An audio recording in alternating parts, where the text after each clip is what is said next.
Your Second Amendment rights are under attack like no other time in history, and the Second Amendment Foundation needs you to take action now. Joe Biden and Kamala Harris have pledged to make taking away your Second Amendment rights a top priority through gun bans, gun confiscation, government regulations, and even a gun tax.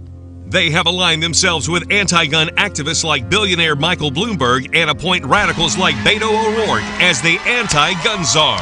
The fight begins now with your text of Protect 2A to 474747. Text Protect 2A to 474747 to pledge your support and become a Second Amendment first responder.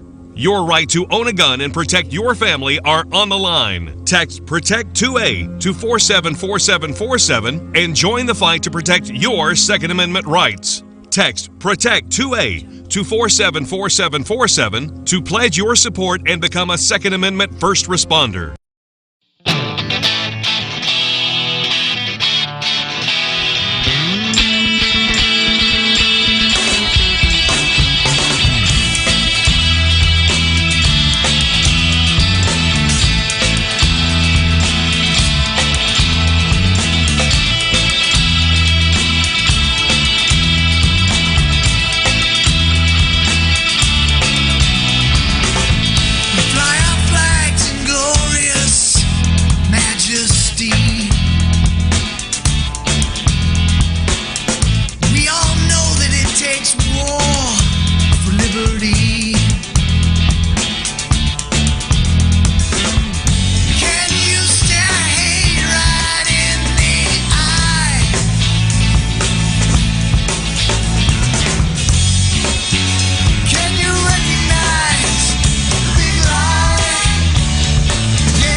Underneath the star-filled skies tonight,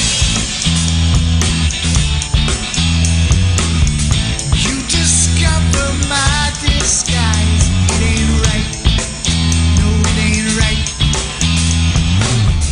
I've been lying to myself, you can see.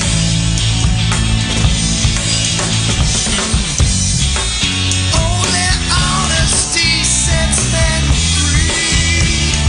Yeah, that's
Shooter standby.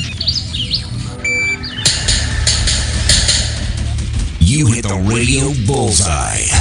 And the home for everything Second Amendment. Concealed carry, the latest gear, reciprocity, legislation, the right to self-protection. And it shall not be infringed.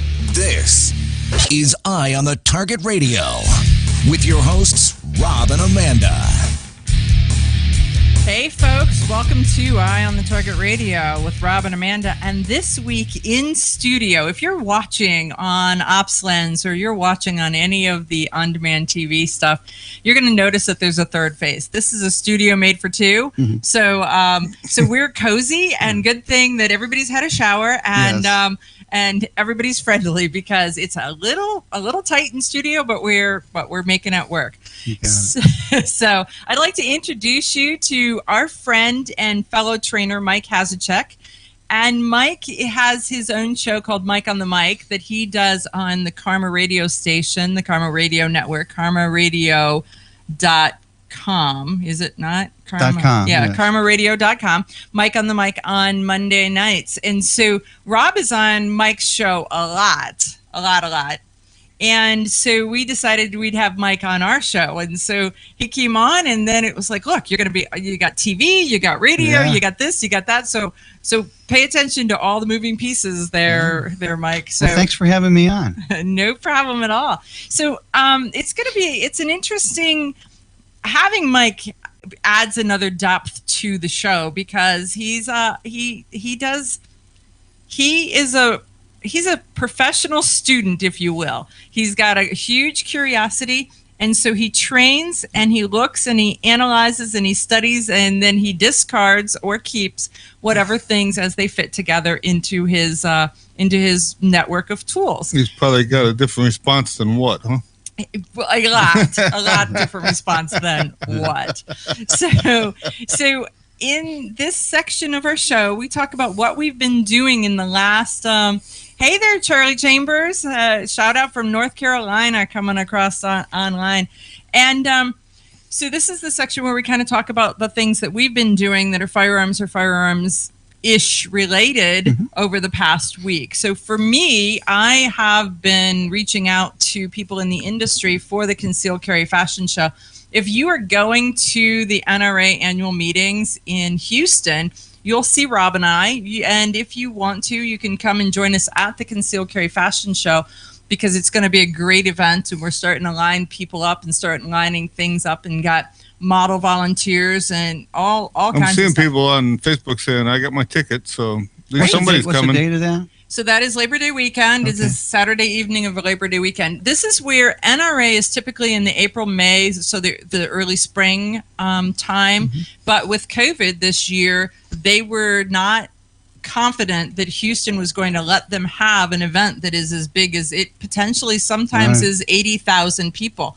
Well, when people are saying we're going to have a 100-person max, 80,000 is just a little bit over that 100-person max.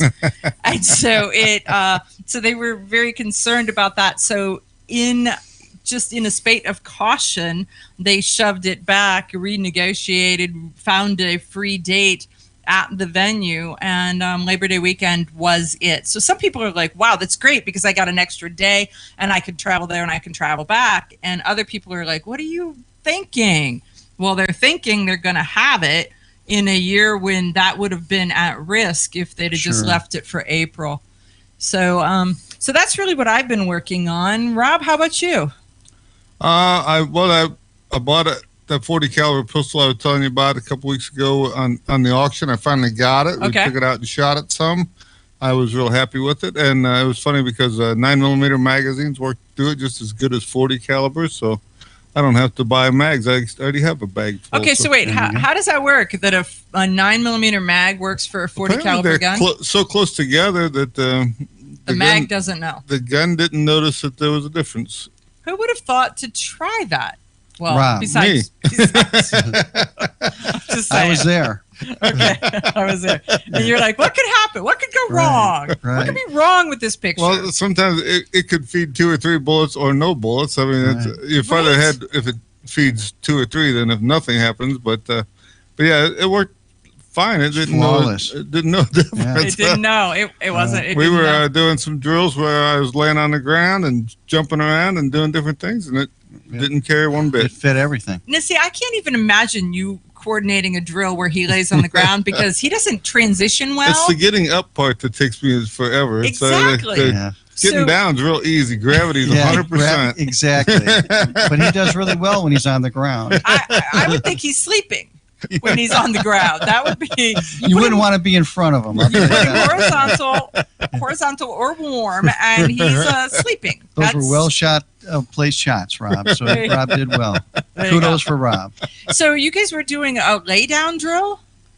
Yeah. So what we were doing is, so this last week, I just finished filming my first close quarter combat video. Okay. And so we're in the editing process right now. And the whole purpose of the video is for the worst case scenario in a close quarter combat situation when you have a concealed carry gun on you. And that would be when you're on the ground, taken down onto the ground, or when you're in the clinch position.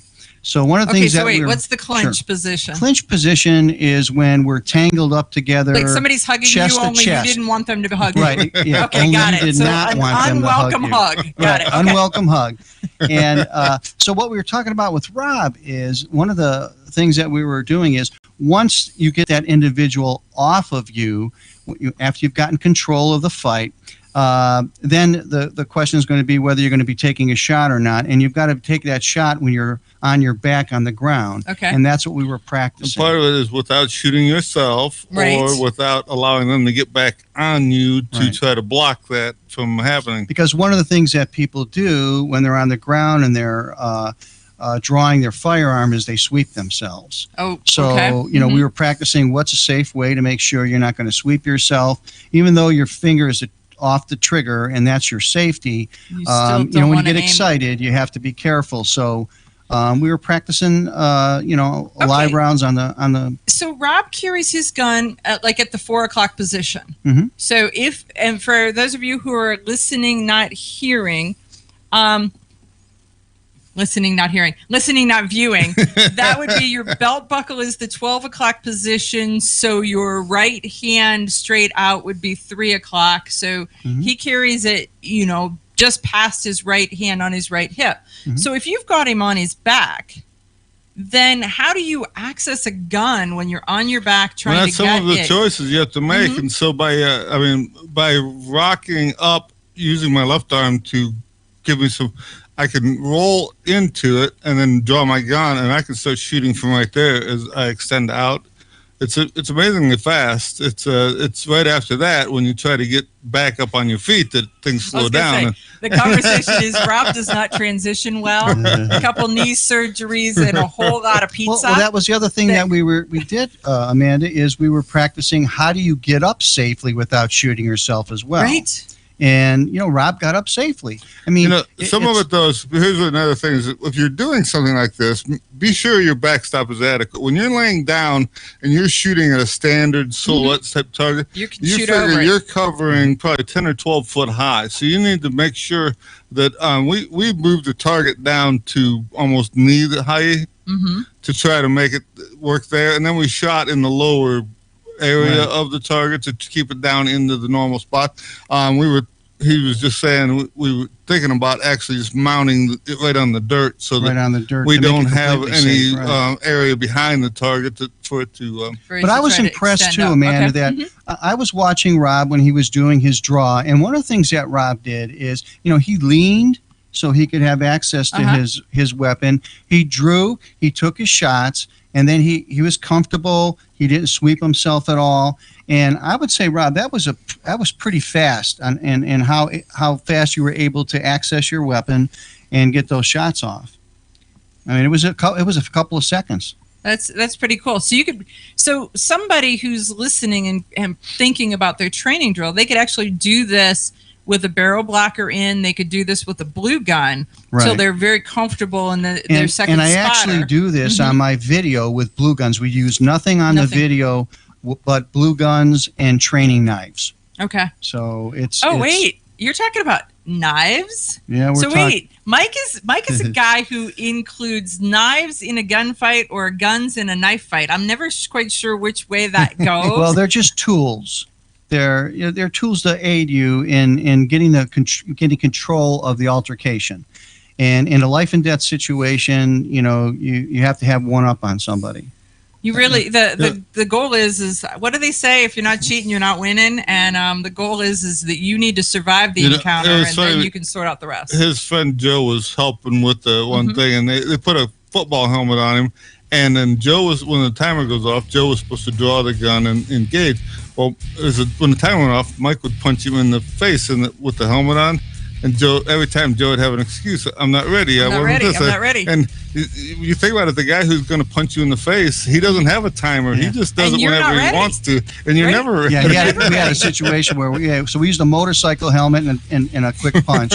Motorcycle helmet, a quick punch. And Joe's fast. That's a story. When we come back, we're going to talk about history. Then we'll go into that. Ask yourself, who is this Realize Firearms Awareness Coalition, and what do they do?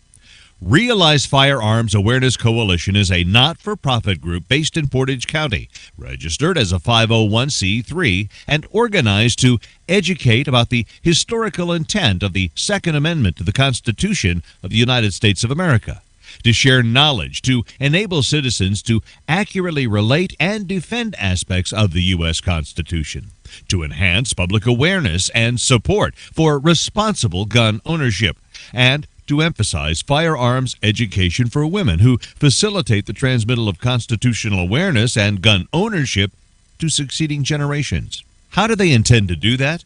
By talking to you all and having you talk back, by hosting educational summits and events. So tune in, listen, and participate. RealizeFAC.com. Your front door, your car, your gun. Safety is a habit. Gun safety and responsible storage are no different, and the best way to help prevent accidents, misuse, and theft. Cable locks help keep firearms secured. Learn how to get a free firearm safety kit. Visit projectchildsafe.org. If you have a firearm, own it, respect it, and secure it. Brought to you by the National Shooting Sports Foundation and the Bureau of Justice Assistance. Shotgun with Charlie. I'm Charlie Cook from Riding Shotgun with Charlie. Conversations in the car about gun safety, freedoms, and even a few laughs. Imagine you're in the back seat listening to an intimate chat with me and my passengers as we drive all around the country. Listen, watch, and subscribe to the Riding Shotgun with Charlie YouTube channel and podcast.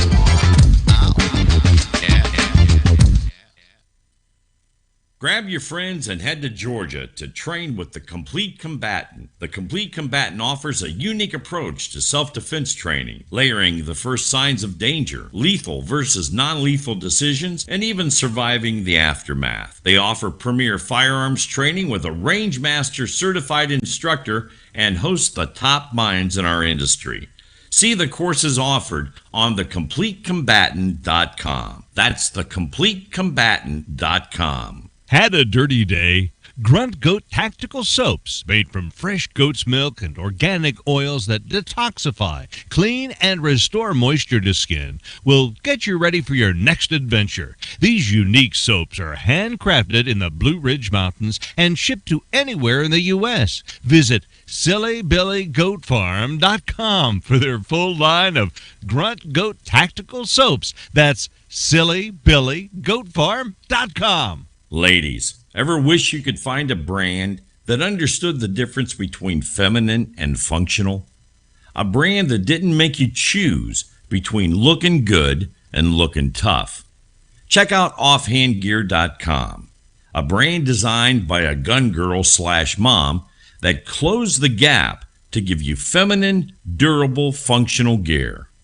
Offhandgear.com, the brand that gets you. We all know rust is bad. To help keep rust from forming on your firearms, tools, and other ferrous-based items, you want to have Rust is Bad in your gun-safe toolbox and anywhere you want to be rust-free. Rust is Bad bolsters and G-strings deposit small, safe particles that coat your rust-vulnerable items. Save your valuable items with Rust is Bad. Go to www.eyeonthetargetradio.com and follow the link for more information. That's www.eyeonthetargetradio.com for Rust is Bad.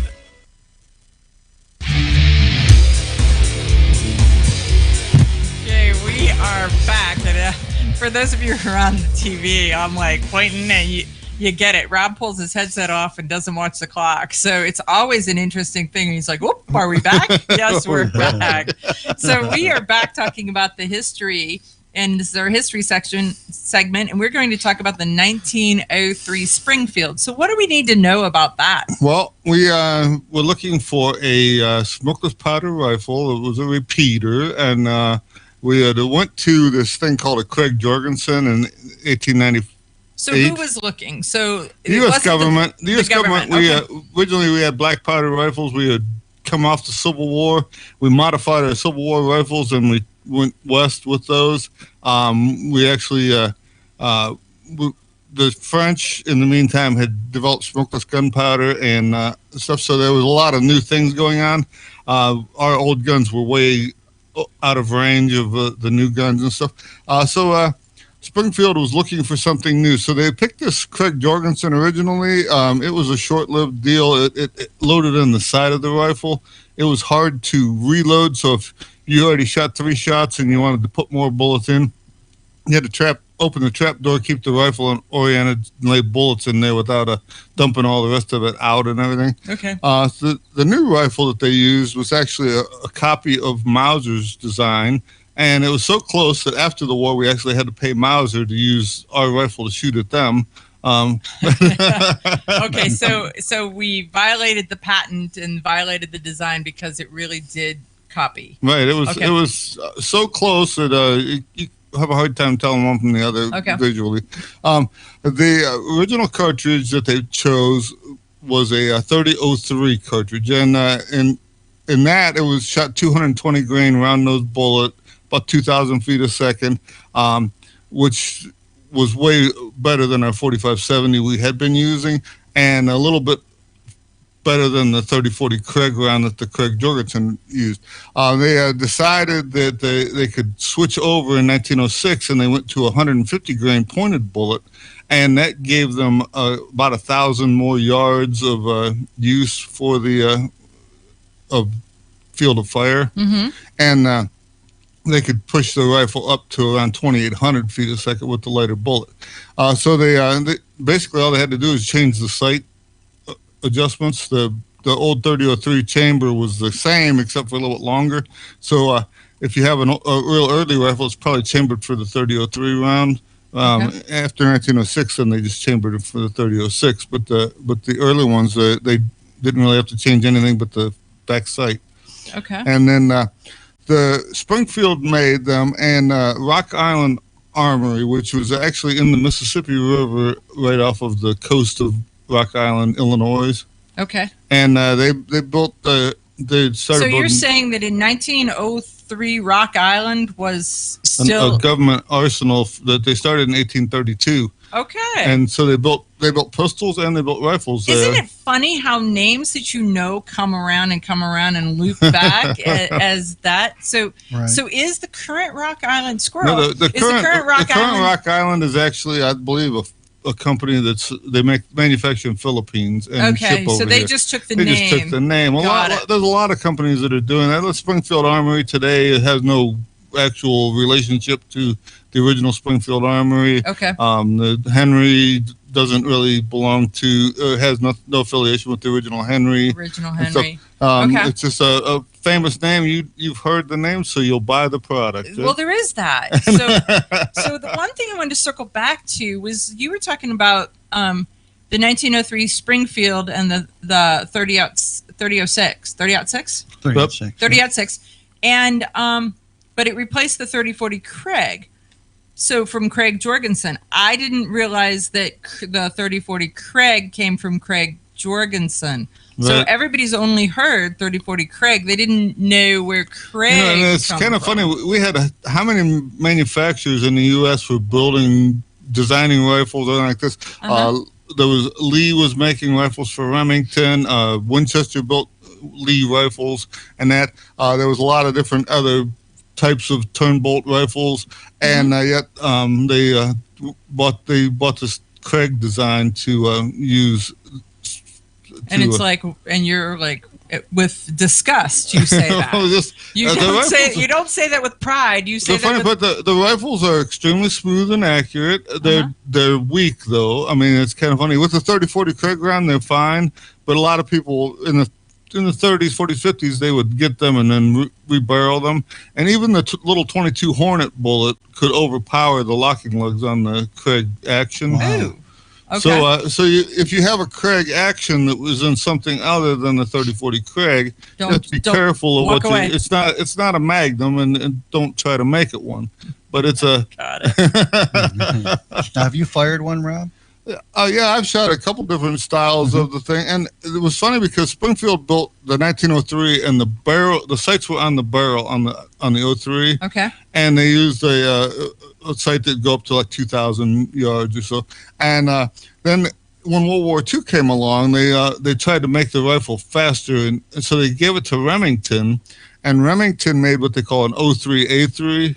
So it was the 1903, but this A3 pattern, and it used a lot of stampings. They took the sight off the barrel and they moved it onto the Action, and they just stamped the U-shaped guard and put a little peep sight inside there.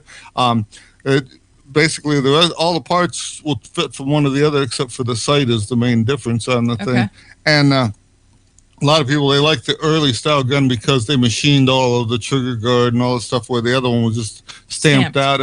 And then as we were really needing rifles, they got Smith Corona, this typewriter company. And Smith Corona made 03A3s also during World War II. Well, anybody who is making stamped parts it's the basic machines. All you had to do is put tooling in them. Right, but it was funny because when you see the Smith Corona guns, they're really green. I mean, they're green. Yeah, the color that they came out at the end, they were a real light green. So color. Why would they be green?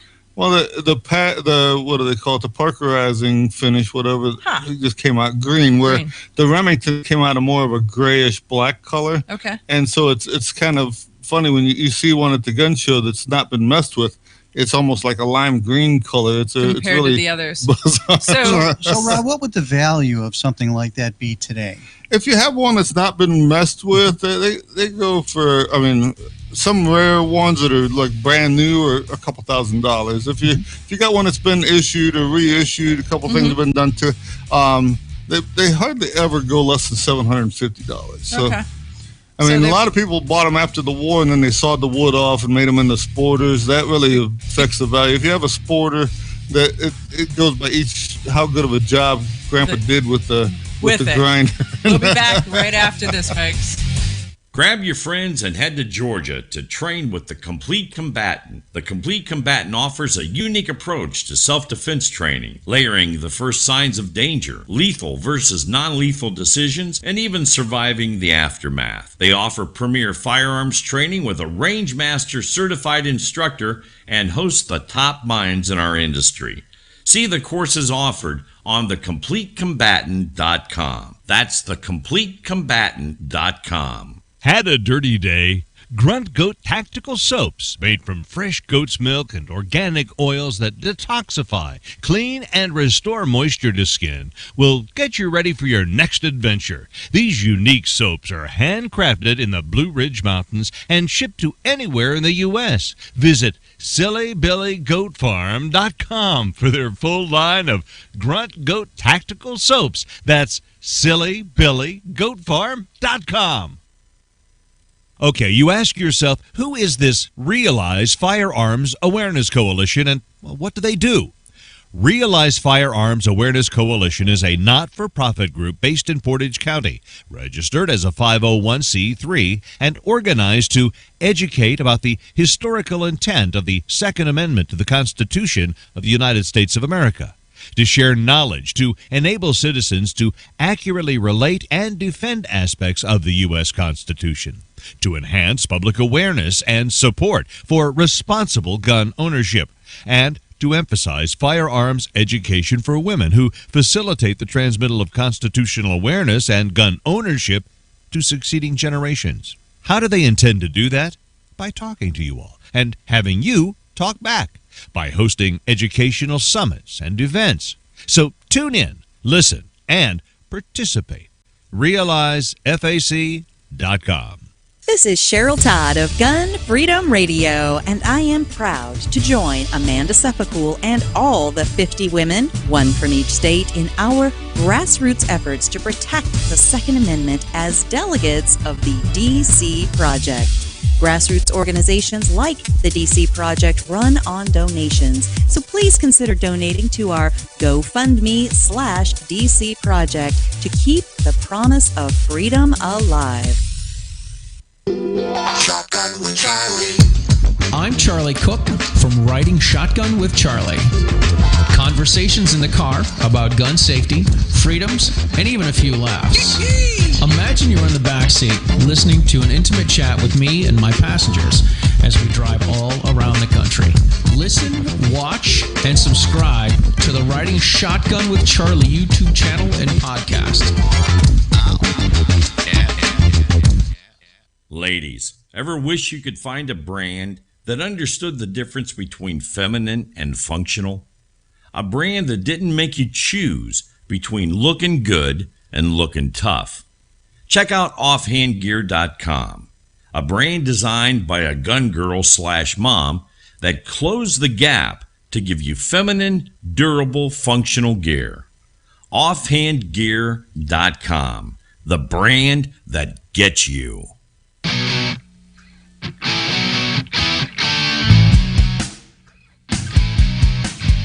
Hi, this is Paul Lathrop from the Polite Society podcast. I wanted to let you know that the show you're listening to is a proud member of the Self-Defense Radio Network. You can check out all the shows on the network by going to selfdefenseradio.net or tune in for more on Self-Defense Mondays on Karma Radio, KRMAradio.com.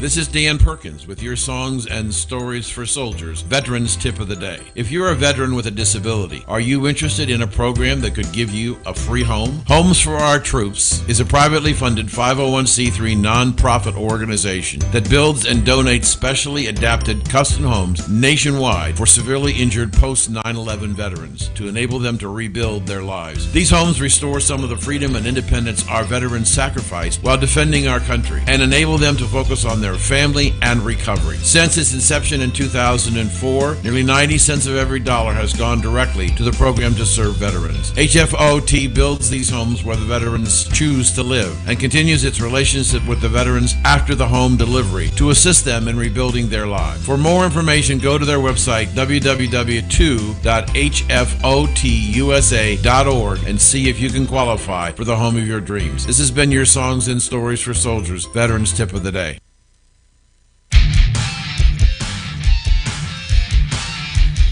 Okay, folks, we are back, and I want to continue the conversation that we were having in segment 1, and that was where Mike says he just completed filming. And this is Mike. Mike has a check from Mike on the Mic from Karma Radio, karmaradio.com.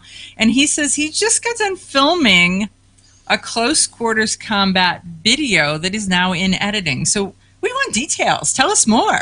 Okay, so I think if you look at a lot of the firearm videos that are out there in training, and you have most of the firearm instructors are very good in safe handling of the weapons, shooting, tactical shooting, partner, drills, all those kinds of things. But most of them don't have a lot of empty hand martial arts training. And what we're trying to do in this particular video is bridge that gap. And the hole in the training has to do with close quarter combat. So, for example, most altercations happen within 21 feet, and most of those that happen within 21 feet happen well within 10 feet. So in a lot of cases, somebody's up very close to you. So if I could touch you, that means I could hit you. If I'm just a few feet further than that, I can move in pretty quick on you. And, if you can draw in even a second and a half or 2 seconds, it's probably too slow before that person's going to be up on top of you. Mm-hmm. And the other real risky scenario is that somebody could take you down to the ground. A lot of altercations end up on the ground.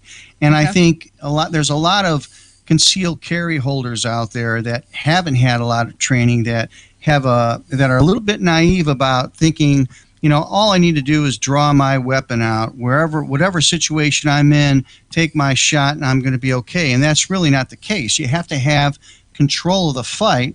Otherwise, that individual might be able to, overwhelm you, take your weapon and shoot you with your own weapon. So, there's a lot to that, and there's a lot to the fact that there is probably a big percentage of concealed carry holders who believe that the license, the gun, and the 6, 7, 8 bullets that it carries is a force field protection, and that they'll never have a problem because they have that gun. The force field is brought on by watching too much television. Right. When you watch television, the gunfights are nice and clean. Everybody stands apart. They don't get in there.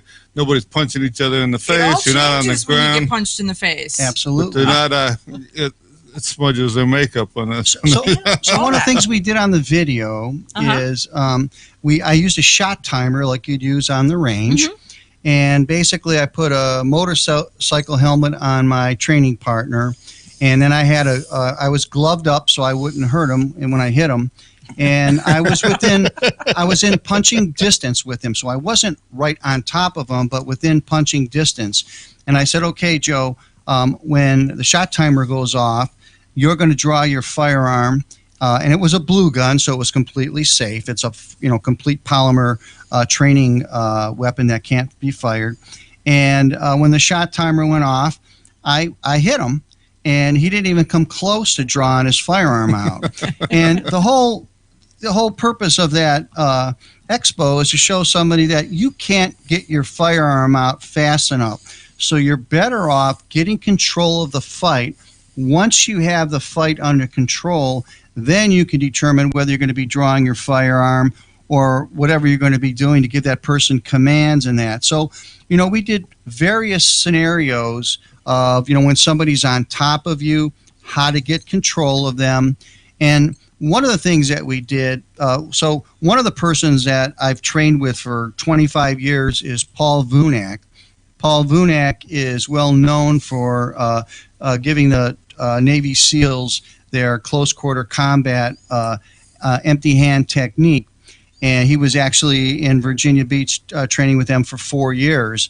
And so I've trained with him. And one of the things that we work on is something called stress inoculation. So in those scenarios, when you want to be realistic, you have to get into a situation where somebody's really going to experience their heart pounding 100 miles an hour, not being able to think because somebody's on top of them raining punches on them or elbows or whatever, and getting control of it. What do you do? Because what you think you know how to do or what you think you have time to think through, you don't have time to think through, and your brain stops thinking. You think about it, everybody always says, I'm going to draw my gun and then I'm going to rack the slide and put a bullet in.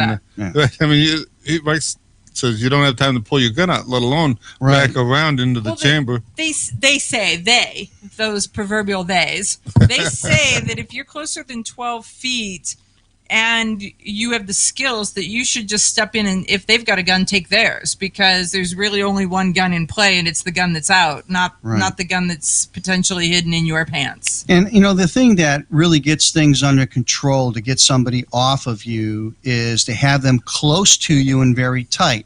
So it's intuitive to think, well, I want to push them away from me so I have room to draw my firearm and do my thing.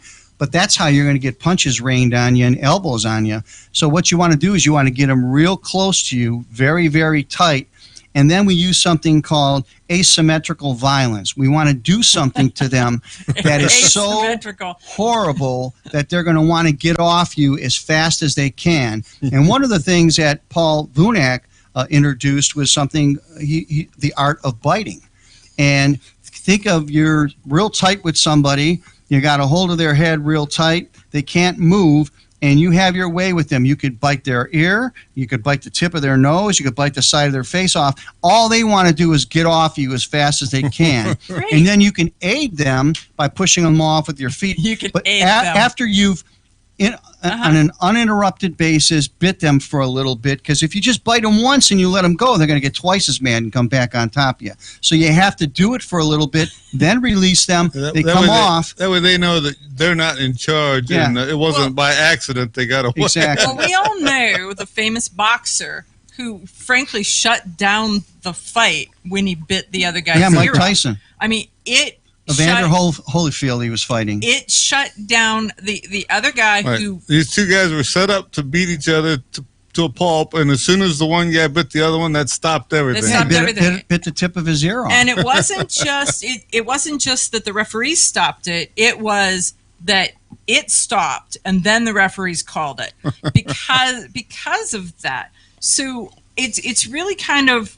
I know that you had taught me the biting through as a anti-attack, anti-rape. Well, it's a great for women. It works great in rape situations. Because you're in the rape position when you're doing this, because you're going to put your legs around their waist, you're going to pull them in really tight, and when you do that to them, it's so outrageous that they're going to want to get off. And you're not strong enough in typical situations. The woman is not strong enough to shove somebody who is really motivated to stay with them.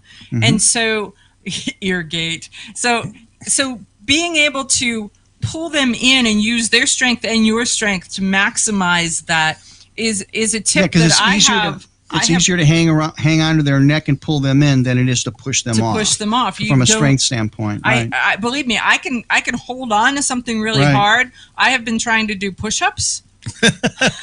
I'm just going to say I can hold on to things really hard. Gravity is really strong here.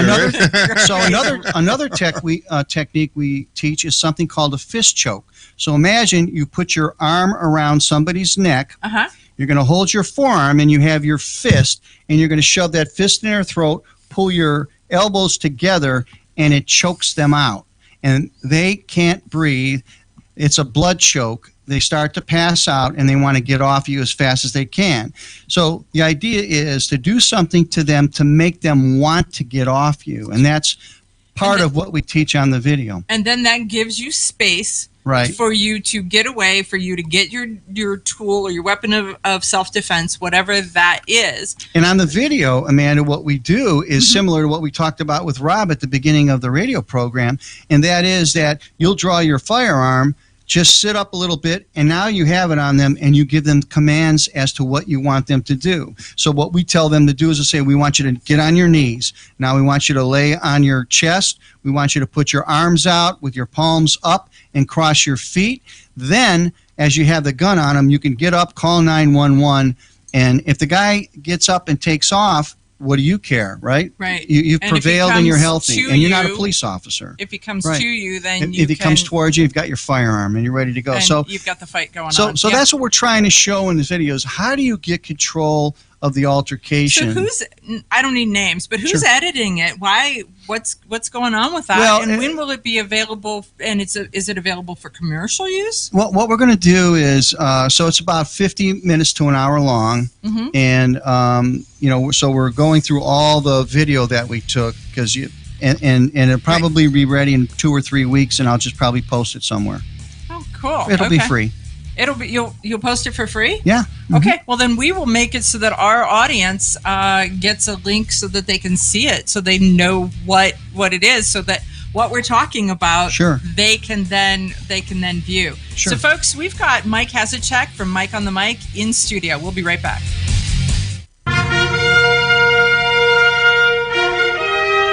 Honest citizens like you protect themselves every day. We talk about it every week on the Self-Defense Gun Stories podcast. Were these gun owners lucky, or did they have a plan? How should we defend the people we love? We discuss recent examples on the Self-Defense Gun Stories podcast. Put us in your pocket.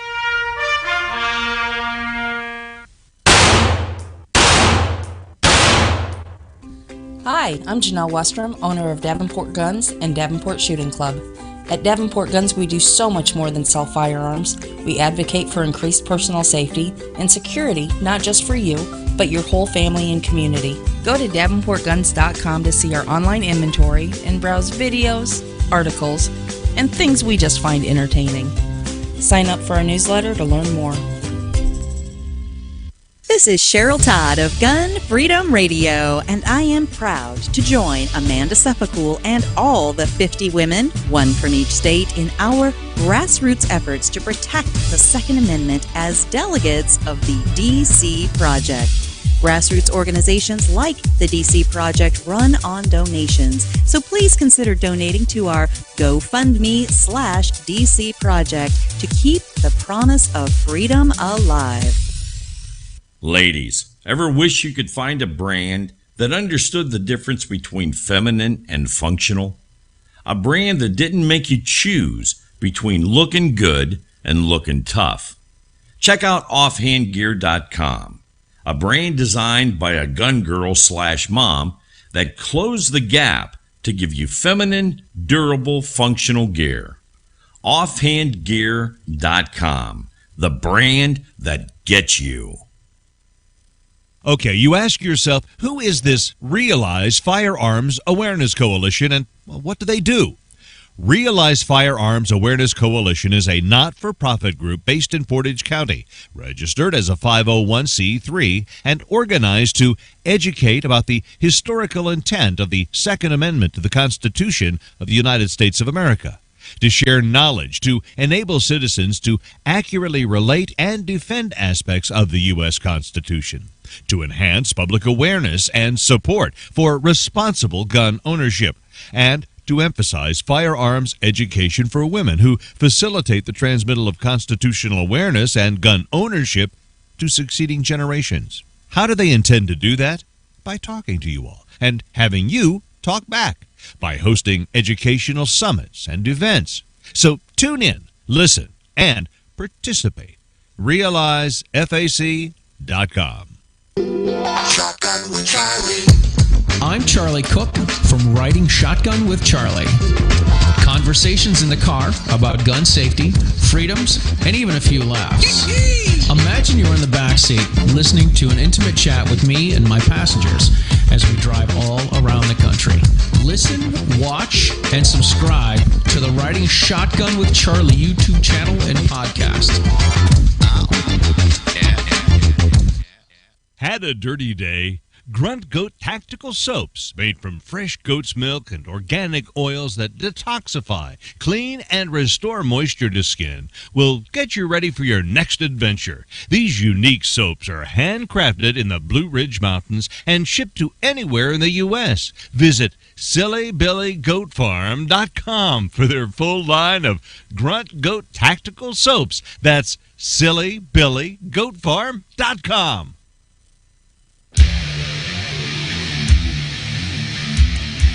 Okay, folks, we are back with Mike Hasicek from Mike on the Mic. He is on KRMARadio.com, KRMARadio.com. His show is live on Monday nights, and it is from 7 to 8. 7 to 8 Eastern time.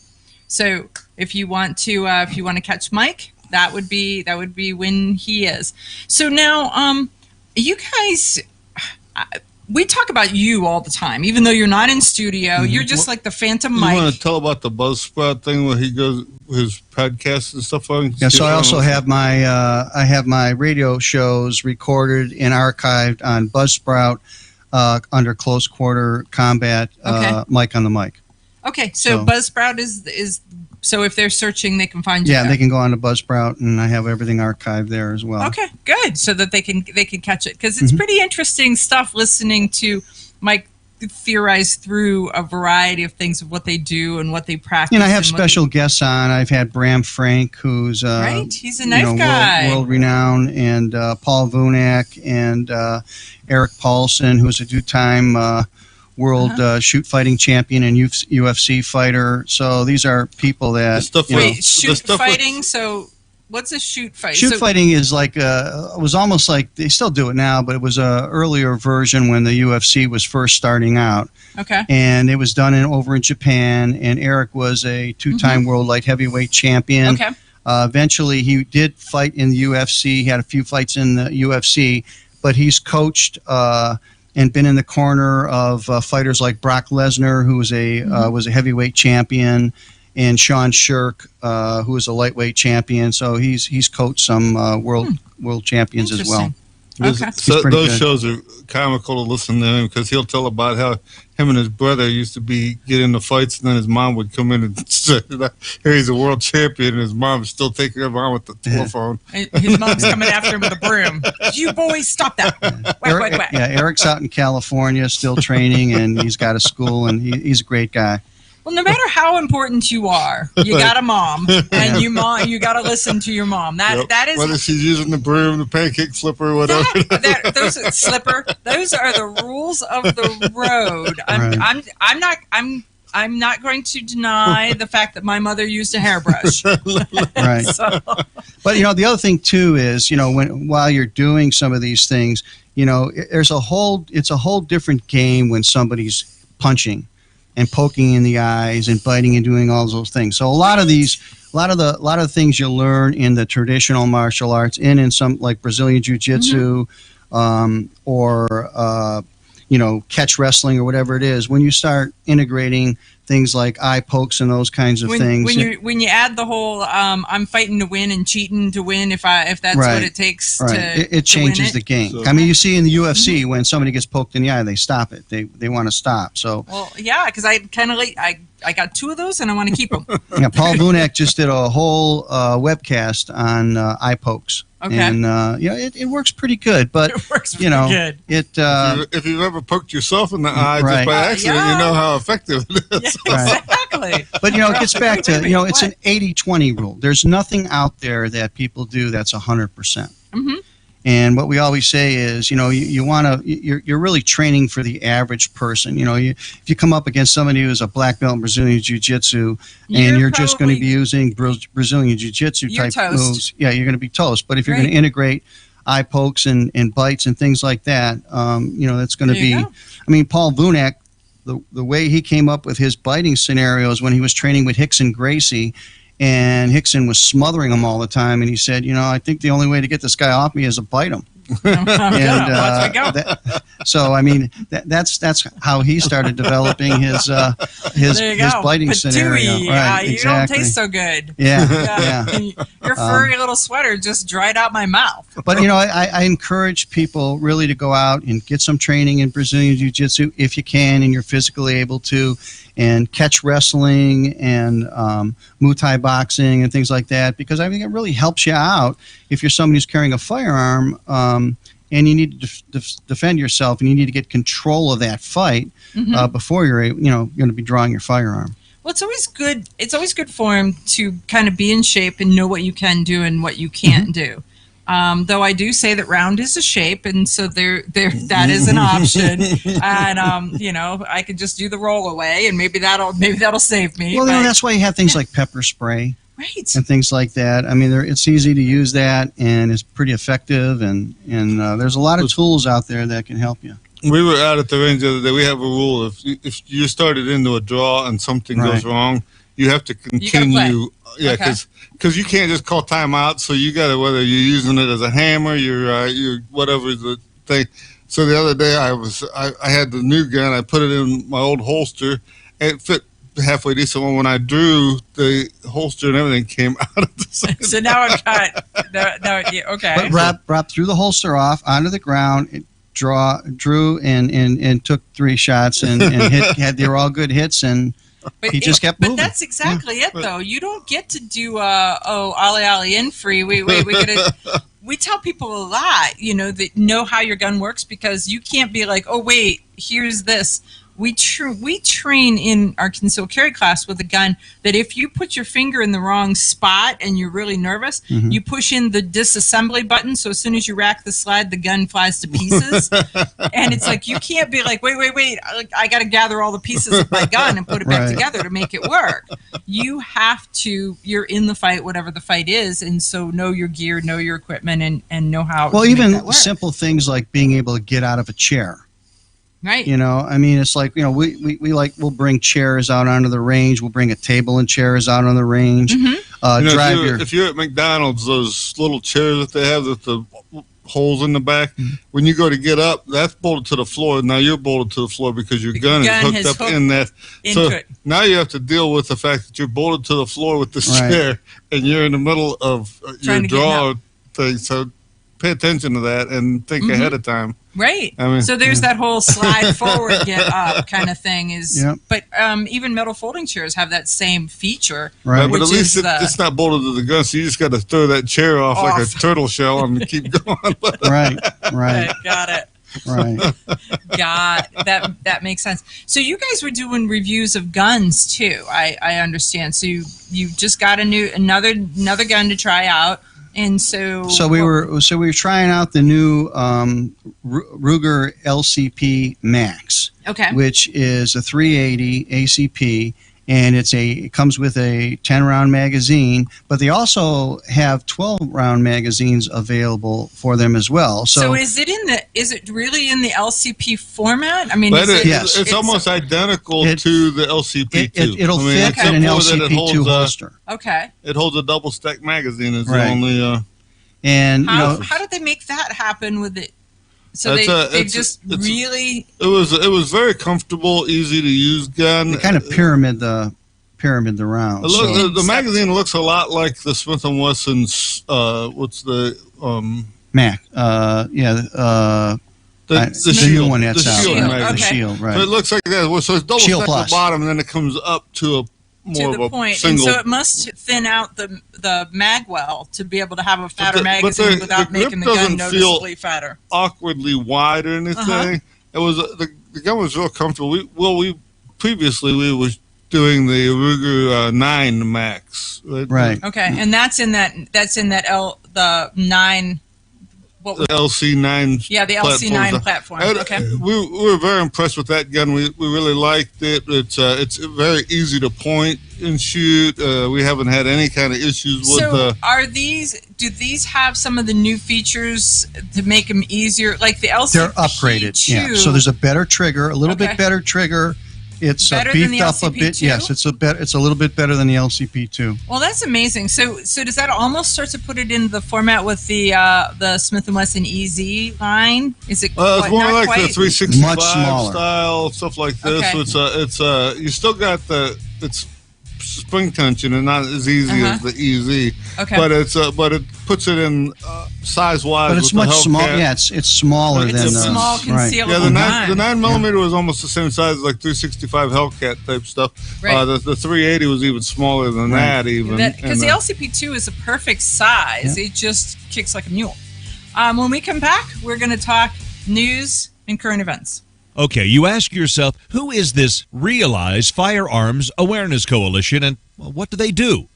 Realize Firearms Awareness Coalition is a not-for-profit group based in Portage County, registered as a 501c3, and organized to educate about the historical intent of the Second Amendment to the Constitution of the United States of America, to share knowledge, to enable citizens to accurately relate and defend aspects of the U.S. Constitution, to enhance public awareness and support for responsible gun ownership, and to emphasize firearms education for women who facilitate the transmittal of constitutional awareness and gun ownership to succeeding generations. How do they intend to do that? By talking to you all and having you talk back, by hosting educational summits and events. So tune in, listen, and participate. RealizeFAC.com.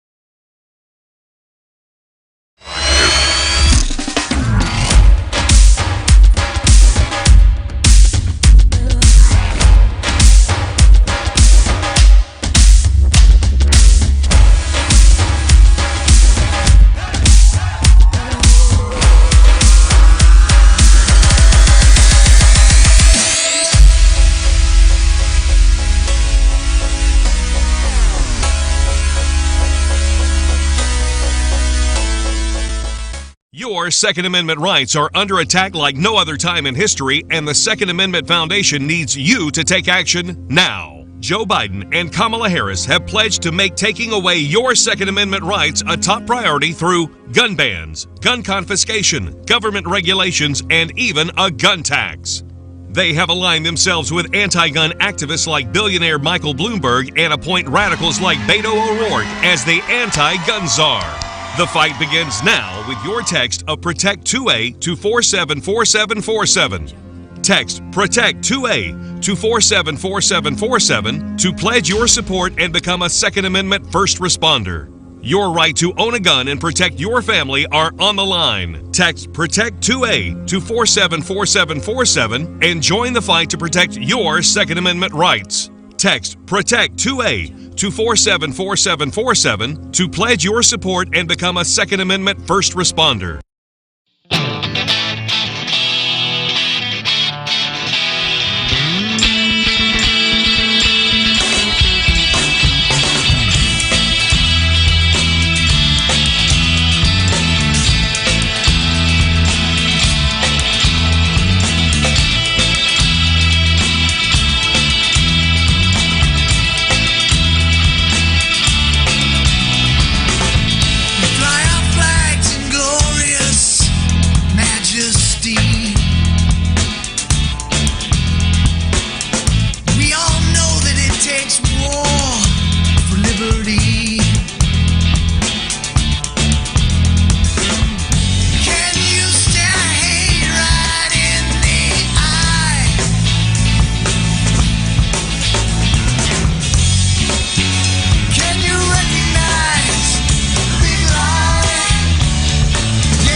Underneath the star-filled skies tonight,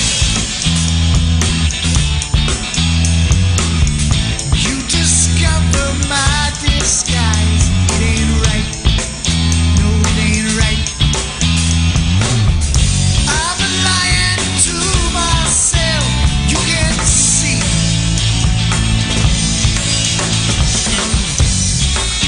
Only honesty sets men free. Yeah, I choose.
Shooter standby. You hit the radio bullseye. And the home for everything Second Amendment, concealed carry, the latest gear, reciprocity, legislation, the right to self-protection, and it shall not be infringed. This is Eye on the Target Radio with your hosts, Rob and Amanda. Hey, we're back, and we're going to give you your weekly reminder to call your senator and tell them to say no to David Chipman. How much more do we have to put up with that guy? Oh, I don't know. I am ready to not put up with him at all. We need him not to be our guy. I don't know the guy or anything, but just the pictures they show you. Every time you see a picture of him, he's always making a face like he's growling or biting or doing even something. The people who like him use pictures of him that are not complimentary. So maybe there's no complimentary pictures. There may not be. But he spent 10 years working for the Giffords Foundation, for Everytown for Gun Safety, for Shot Spotter. There's words in there. Flip those words. Yeah, Spot Shotter. So anyhow, he's very anti-gun. He was for the ATF for 25 years. Then he was 10 years in anti-gun organizations. That is not the guy we want to lead the ATF. So the interesting thing is the fact that in the Senate, there's a Senate committee.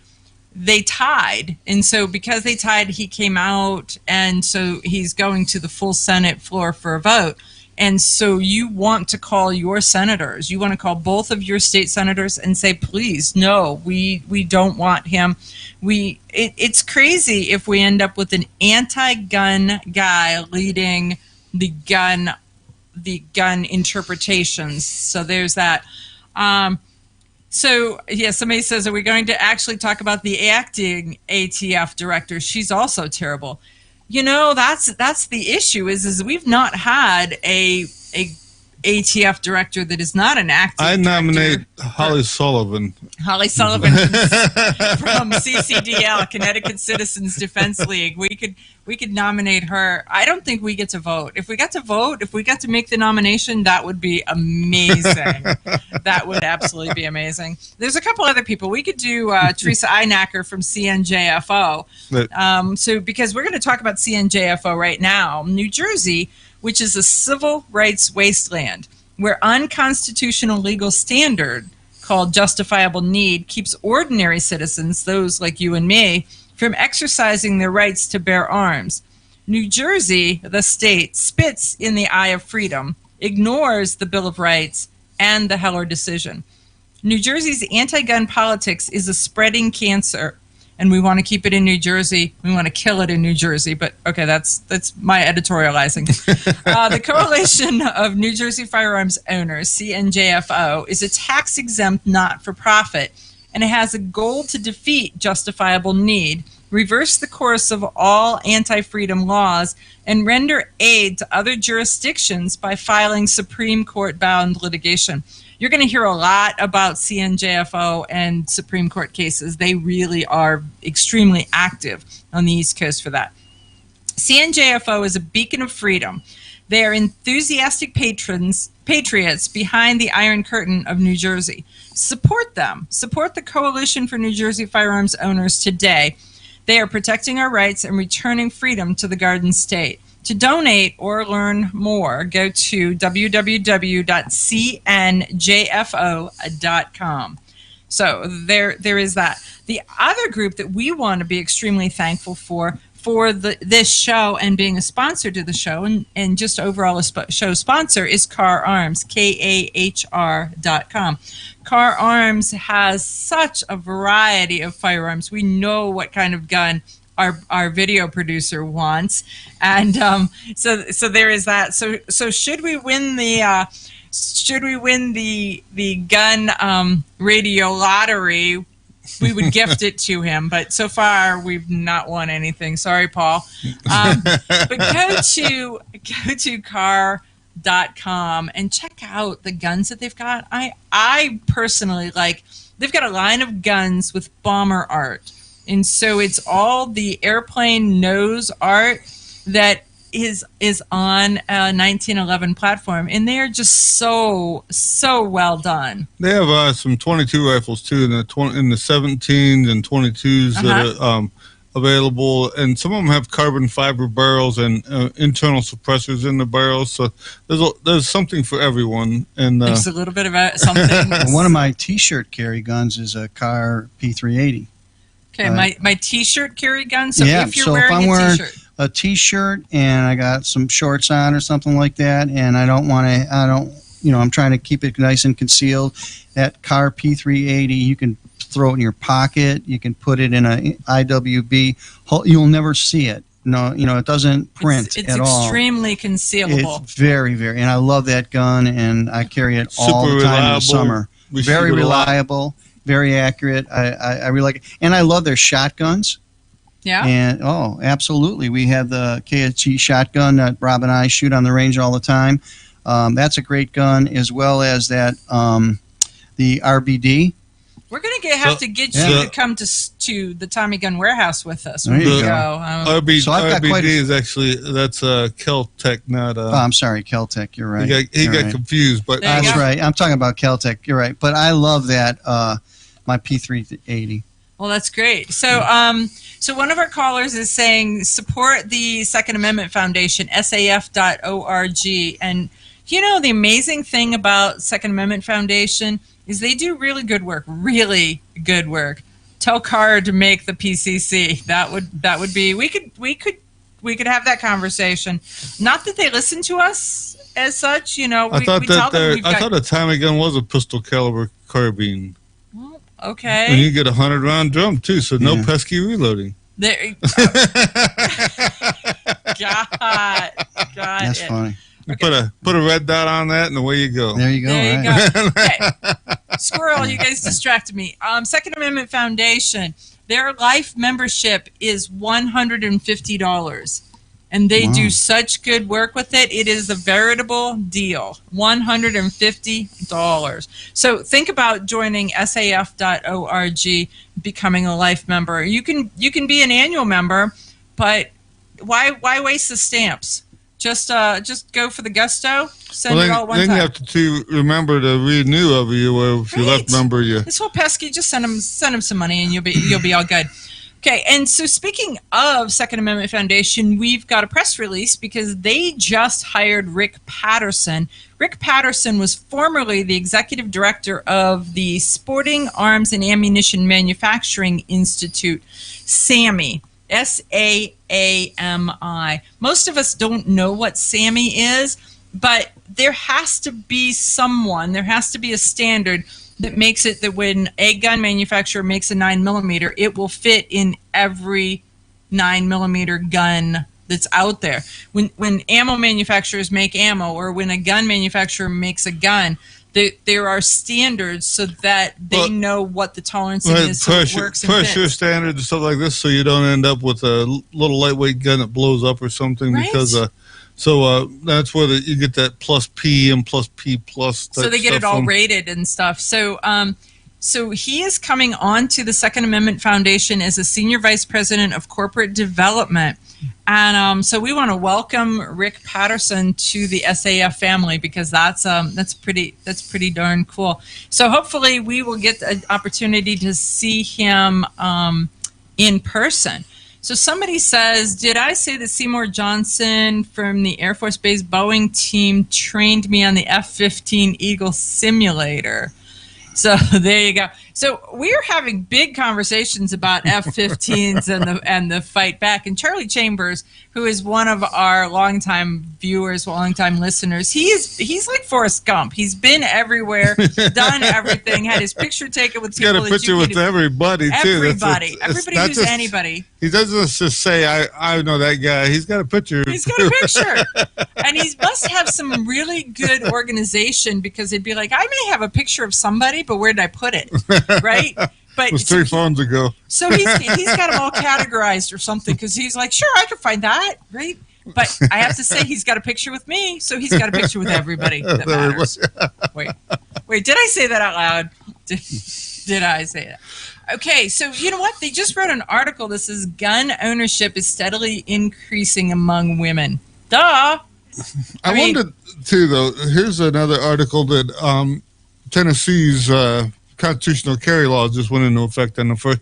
So, how many women decide that they don't need any training or anything?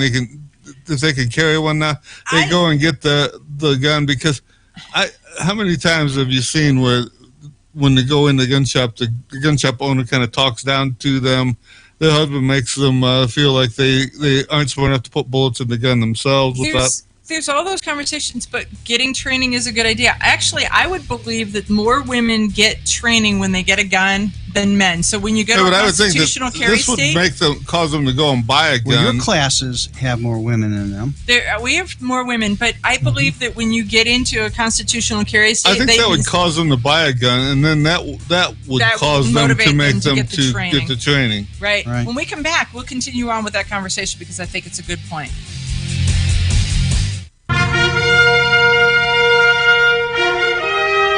Honest citizens like you protect themselves every day. We talk about it every week on the Self-Defense Gun Stories podcast. Were these gun owners lucky, or did they have a plan? How should we defend the people we love? We discuss recent examples on the Self-Defense Gun Stories podcast. Put us in your pocket.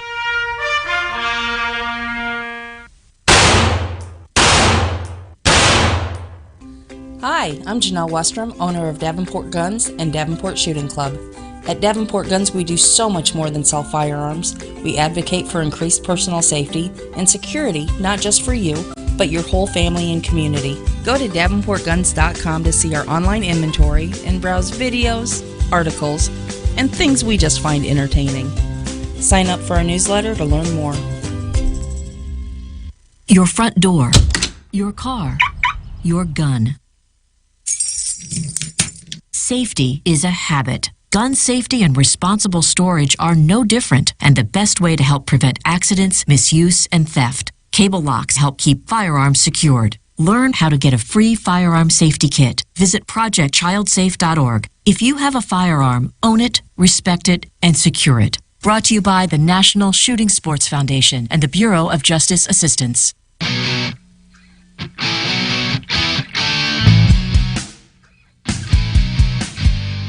This is Paul Lathrop from the Polite Society podcast. I wanted to let you know that the show you're listening to is a proud member of the Self-Defense Radio Network. You can check out all the shows on the network by going to selfdefenseradio.net or tune in for more on Self-Defense Mondays on Karma Radio, KRMAradio.com. This is Cheryl Todd of Gun Freedom Radio, and I am proud to join Amanda Seppacool and all the 50 women, one from each state, in our grassroots efforts to protect the Second Amendment as delegates of the DC Project. Grassroots organizations like the DC Project run on donations, so please consider donating to our GoFundMe/DC Project to keep the promise of freedom alive. Had a dirty day? Grunt Goat Tactical Soaps, made from fresh goat's milk and organic oils that detoxify, clean, and restore moisture to skin, will get you ready for your next adventure. These unique soaps are handcrafted in the Blue Ridge Mountains and shipped to anywhere in the U.S. Visit SillyBillyGoatFarm.com for their full line of Grunt Goat Tactical Soaps. That's SillyBillyGoatFarm.com. Ladies, ever wish you could find a brand that understood the difference between feminine and functional? A brand that didn't make you choose between looking good and looking tough. Check out offhandgear.com, a brand designed by a gun girl / mom that closed the gap to give you feminine, durable, functional gear. Offhandgear.com, the brand that gets you. We all know rust is bad. To help keep rust from forming on your firearms, tools, and other ferrous-based items, you want to have Rust is Bad in your gun-safe toolbox and anywhere you want to be rust-free. Rust is Bad bolsters and G-strings deposit small, safe particles that coat your rust-vulnerable items. Save your valuable items with Rust is Bad. Go to www.eyeonthetargetradio.com and follow the link for more information. That's www.eyeonthetargetradio.com for Rust is Bad.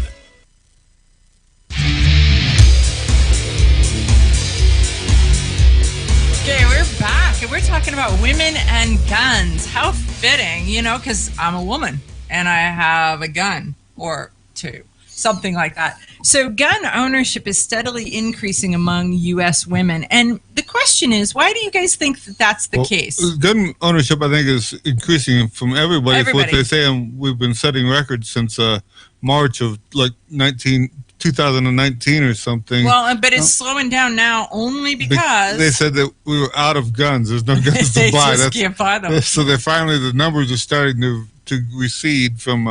I've been contacted more personally because I think there are more women that are more concerned about the increase in violence we're seeing around the country. Well, and they're seeing it on the news. The 24-hour news is showing all of these. I just saw a video of somebody did a compilation of all the fires and all the attacks that were happening in the Portland area. And it's not just Portland; it's across the country. So it's Minneapolis. It's happening in Boston. It's all over the place. And then they see also in the next breath they're saying, "Well, the police are retiring in record numbers," and they want to defund the police, or they're not. They're not. There's no police in the system to hire. So when they go to the academy, they normally have, say, 400 academy contenders, cadets, and they maybe got 150 this time instead. So it doesn't they're meet not anywhere near graduating new police officers. People aren't gravitating to public service in that manner. Everything on the news is about how it's the police officer's fault that things are flying to pieces, even though we hired him to do a job to keep society as a whole running on this rail. Right. And now, for some reason, we're allowing the news to beat them. Well, even in my own community, last at the beginning of the summer, driving through, there were some demonstrations, and you could see that people in their cars were very concerned as they were driving slowly through these demonstrations. So, I think there's a bigger concern of self-protection than we've had over the last 5 or 6 years. I think so. But let's go back to a point about the police officers and how they're being treated just across the board. How is this any different than the Vietnam vets when they came back and society as a whole just kind of turned their back and says, I don't agree with war, so because you were...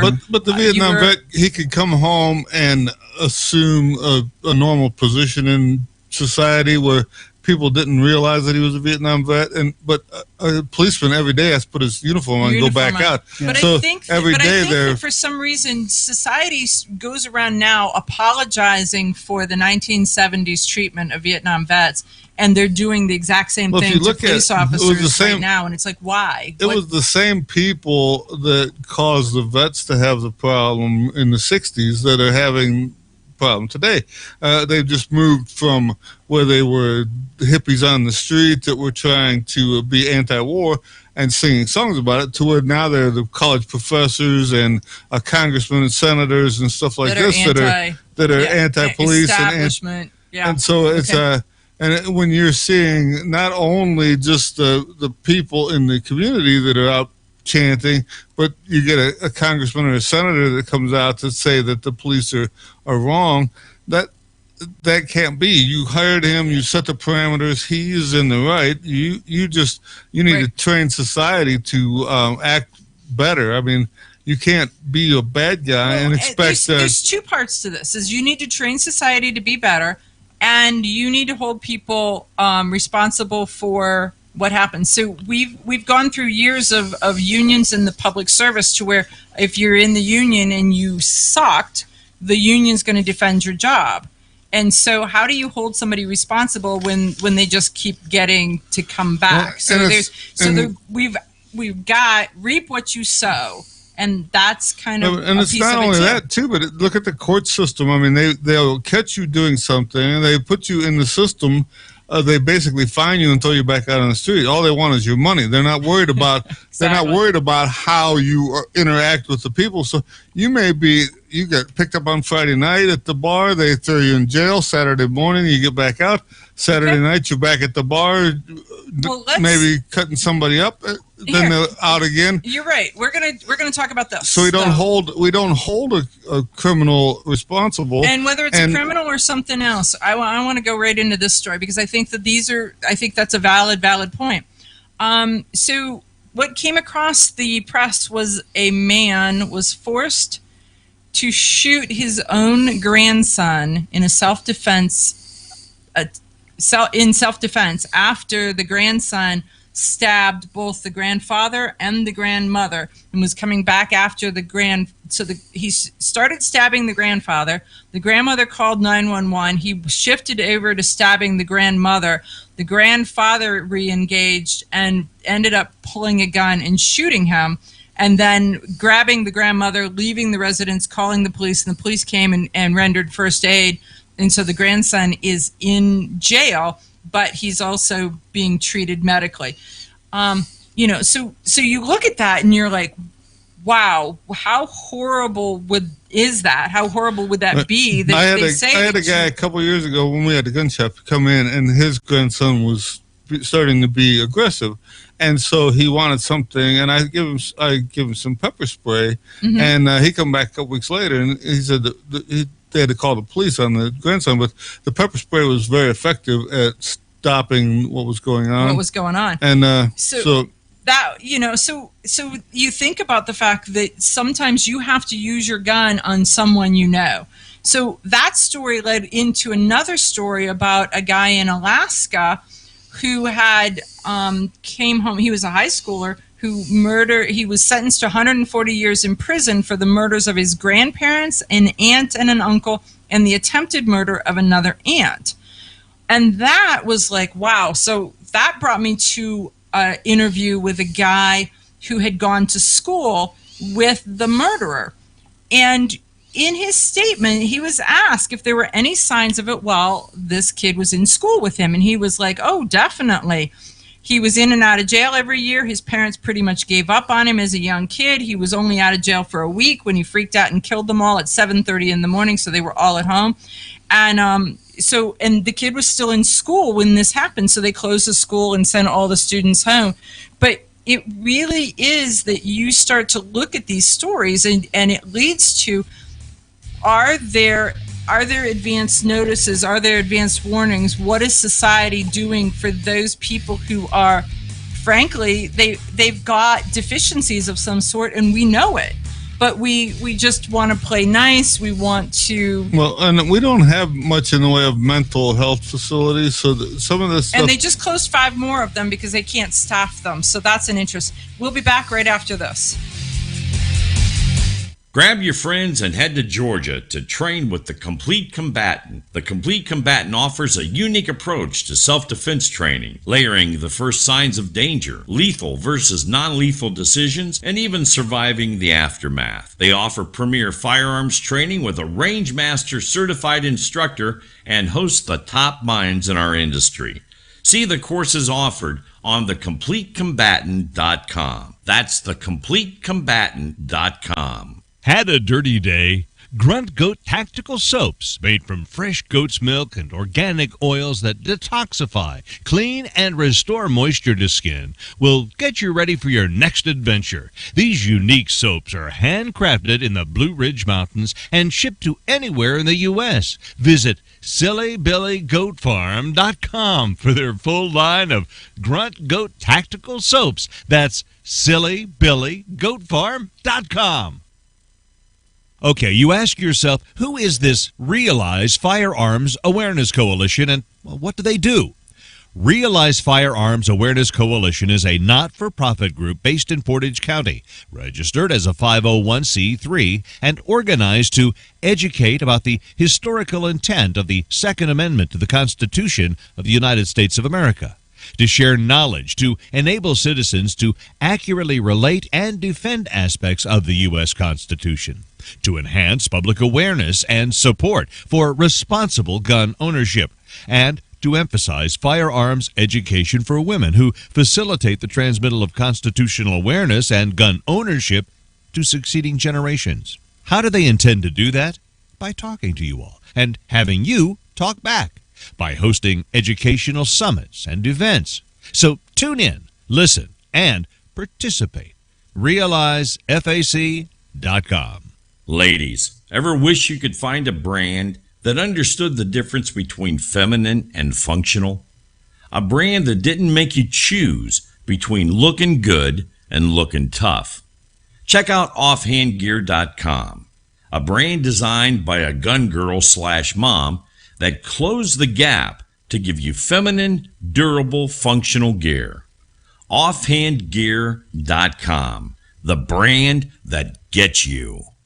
We all know rust is bad. To help keep rust from forming on your firearms, tools, and other ferrous-based items, you want to have Rust is Bad in your gun-safe toolbox and anywhere you want to be rust-free. Rust is Bad bolsters and G-strings deposit small, safe particles that coat your rust-vulnerable items. Save your valuable items with Rust is Bad. Go to www.eyeonthetargetradio.com and follow the link for more information. That's www.eyeonthetargetradio.com for Rust is Bad.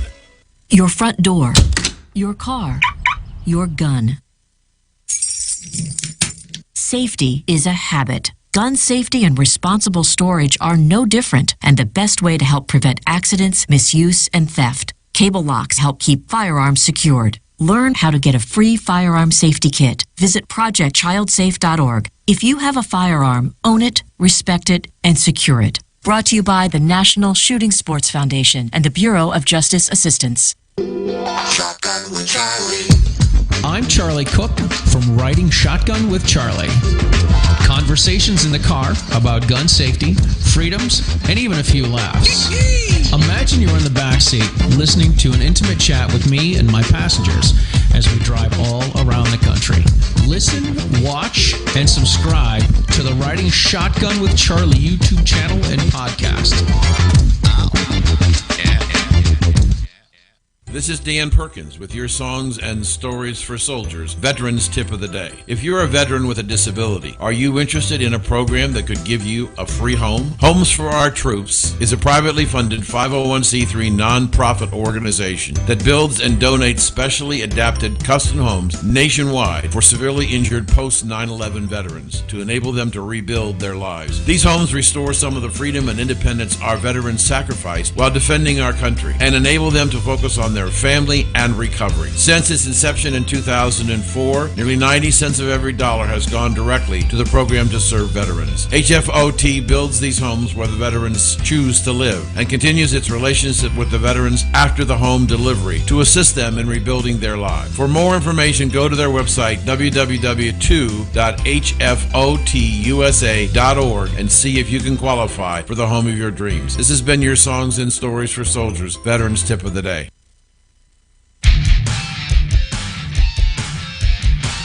So do you guys remember the story that came out on July 3rd where the pro golfer was killed, Gene Stiller, the pro golfer was killed at the Pine Tree Country Club in Kennesaw, Georgia?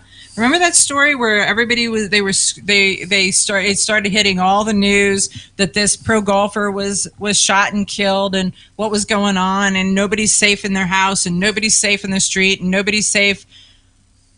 Did you know that they've actually caught the killer? It dropped off the news like a hot potato. It was the news cycle, they're not touching it, they don't want to know it. Was it Hunter Biden? No, it wasn't Hunter Biden. But no, the thing that came out was that there were actually two other people that were killed. And they found those two people in the back of a truck, and then they find that they were not killed at the scene. So what happens is Gene Stiller was killed because he witnessed an active crime. This guy, for some reason, his name is Brian Roden, decided to bring to a golf course 2 bodies to dispose of them and was caught by the pro golfer.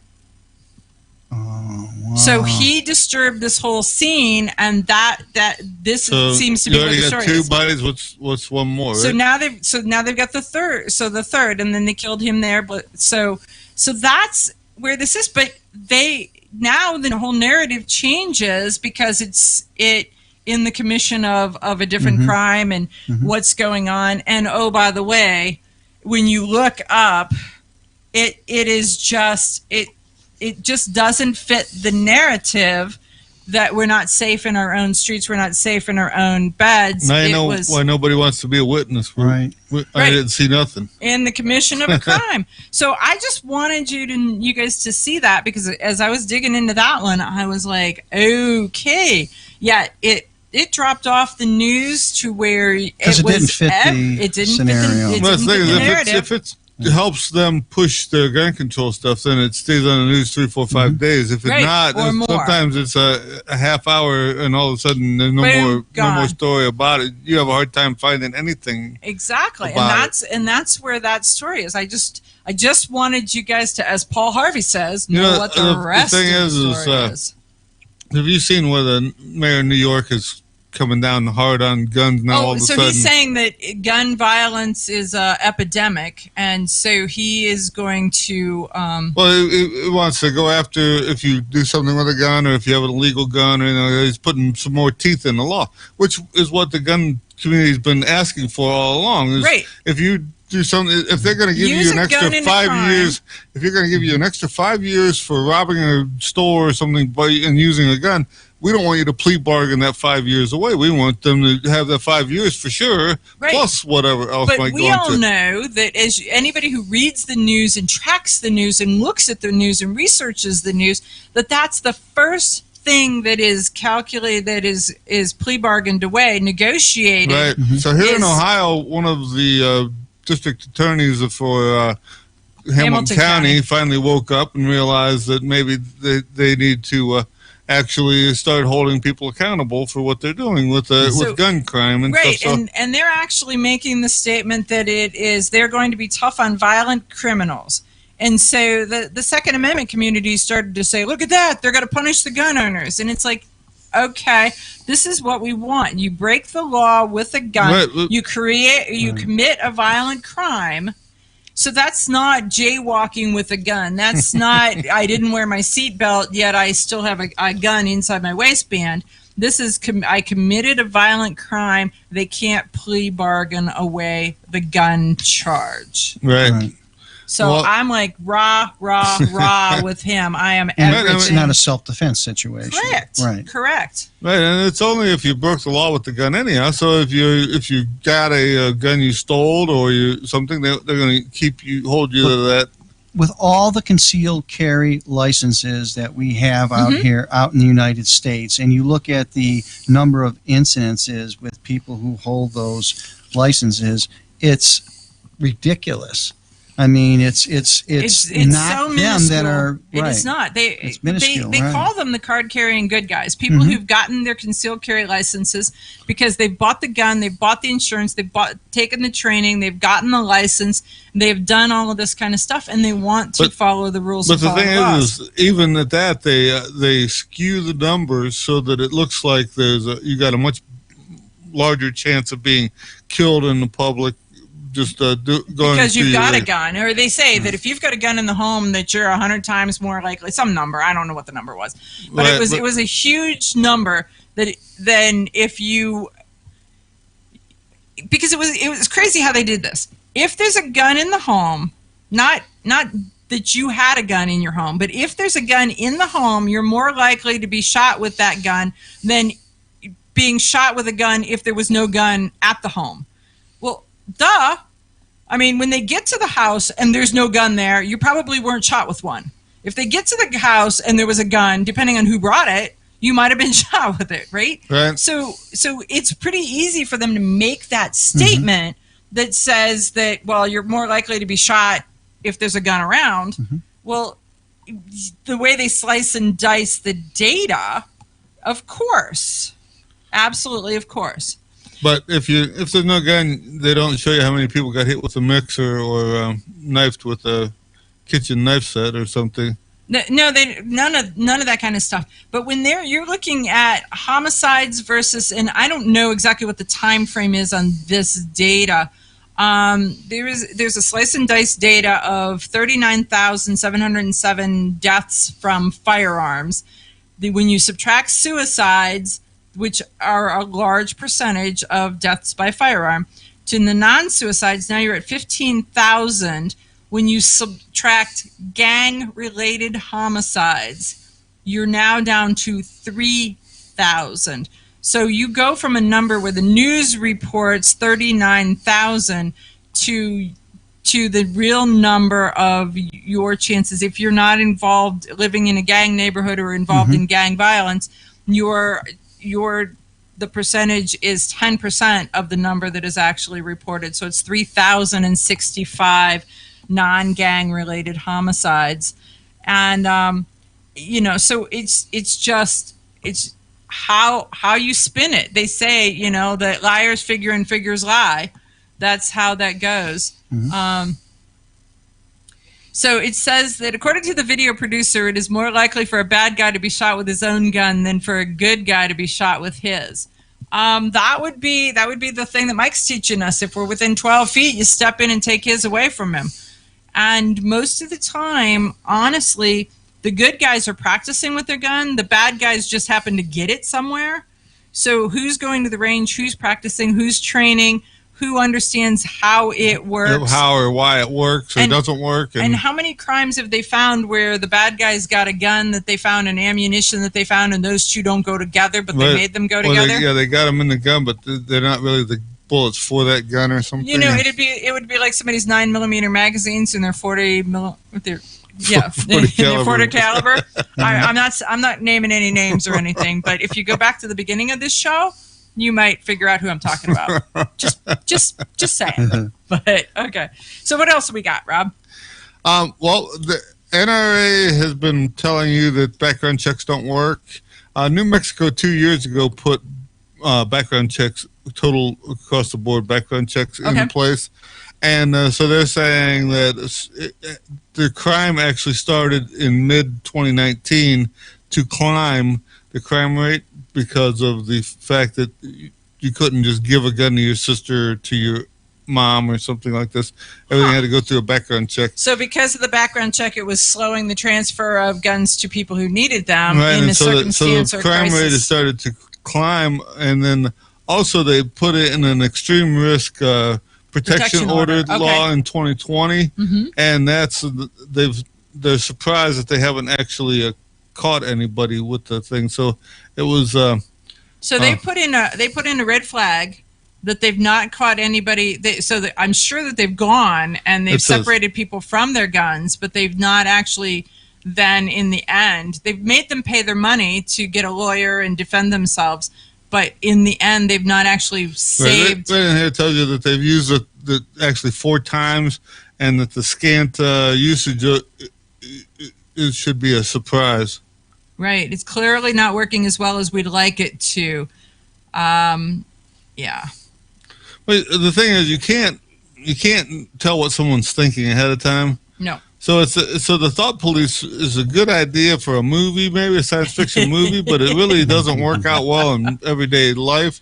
And so but it leads right back to the thing where the shaky people, the scary people, the people who, and you never can say you were never, talking about ahead of time that was in high school and he'd been called to the police. There's plenty of things in the law to take care of that now. Those people who are voted most likely to scare the bejeebers out of you should be able to already done something. But we don't use a lot of that stuff because they think they say you're overreacting or this or that. So they may go and talk to the guy, or they may go and hold him overnight, but then they let him loose again. Okay, we'll be back right after this. Hi, I'm Janelle Westrom, owner of Davenport Guns and Davenport Shooting Club. At Davenport Guns, we do so much more than sell firearms. We advocate for increased personal safety and security, not just for you, but your whole family and community. Go to DavenportGuns.com to see our online inventory and browse videos, articles, and things we just find entertaining. Sign up for our newsletter to learn more.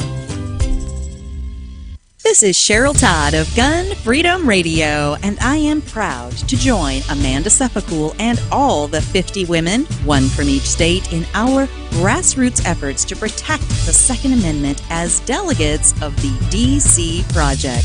Grassroots organizations like the DC Project run on donations, so please consider donating to our GoFundMe/DC Project to keep the promise of freedom alive. Ladies, ever wish you could find a brand that understood the difference between feminine and functional? A brand that didn't make you choose between looking good and looking tough. Check out offhandgear.com, a brand designed by a gun girl/mom that closed the gap to give you feminine, durable, functional gear. Offhandgear.com, the brand that gets you.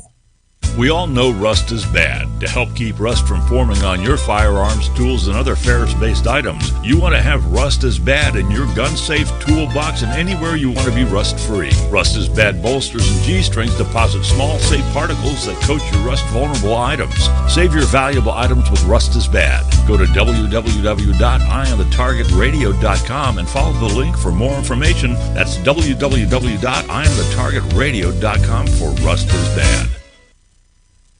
Okay, you ask yourself, who is this Realize Firearms Awareness Coalition, and what do they do?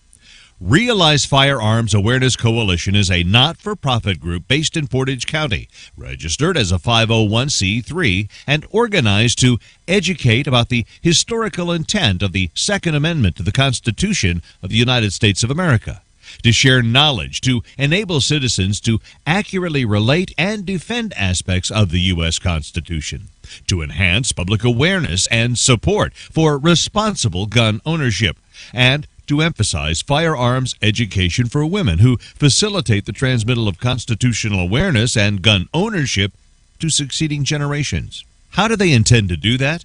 By talking to you all and having you talk back, by hosting educational summits and events. So tune in, listen, and participate. RealizeFAC.com. Your front door, your car, your gun. Safety is a habit. Gun safety and responsible storage are no different, and the best way to help prevent accidents, misuse, and theft. Cable locks help keep firearms secured. Learn how to get a free firearm safety kit. Visit ProjectChildSafe.org. If you have a firearm, own it, respect it, and secure it. Brought to you by the National Shooting Sports Foundation and the Bureau of Justice Assistance. Grab your friends and head to Georgia to train with the Complete Combatant. The Complete Combatant offers a unique approach to self-defense training, layering the first signs of danger, lethal versus non-lethal decisions, and even surviving the aftermath. They offer premier firearms training with a Range Master certified instructor and host the top minds in our industry. See the courses offered on thecompletecombatant.com. That's thecompletecombatant.com.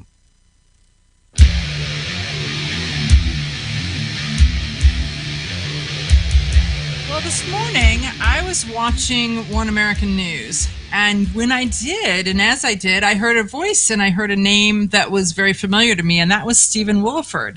Remember Stephen Willeford from the Sutherland Springs murder, where the guy was attacking the church, and Stephen grabbed his AR-15 barefoot, grabbed a couple rounds and a magazine because he didn't even have rounds in the magazine, and ran barefoot across the street. Jumped in somebody else's truck and told him to follow the guy. Right. That was the amazing part, is he was actually, so here's a barefoot guy holding an AR in his hand when the truck slows down, and he's like, I'm getting in. I think he actually shot at the guy there, and then he jumped to the truck and took off following him. And I think that the shots that he put on the guy at the church eventually... because the guy was wearing bulletproof armor, and so a couple of them went into the side. And so, yeah, he was talking about shot placement. But I was watching him, and I thought that it was interesting as we celebrate the fact that here is a private citizen who stood in the face of someone who was trying to create mass murder and mayhem. Well, Oregon has a similar story that came out this week, and with a completely different turn of events. Rob, you want to tell us about it? The guy was apparently he was upset over the dog barking or something, and so he decided to shoot at an apartment building. So that makes so much sense because a loud dog. So let me just shoot up all the neighbors. So yeah. So anyhow, he was indiscriminately shooting at this apartment building. He fired 24 rounds, they say, and then one of the neighbors snuck up on him and clubbed him with a piece of wood. Stick with a log. And then tied him up. So Hog-tied him, right. Hog-tied him. So he beat him with a stick. Then he wrestled the gun away. He fired at him in close quarter combat. Yep. Imagine that. And then the hero in this story pummeled the bad guy with his fists until the bad guy was unconscious. Then they tied him up and called the police.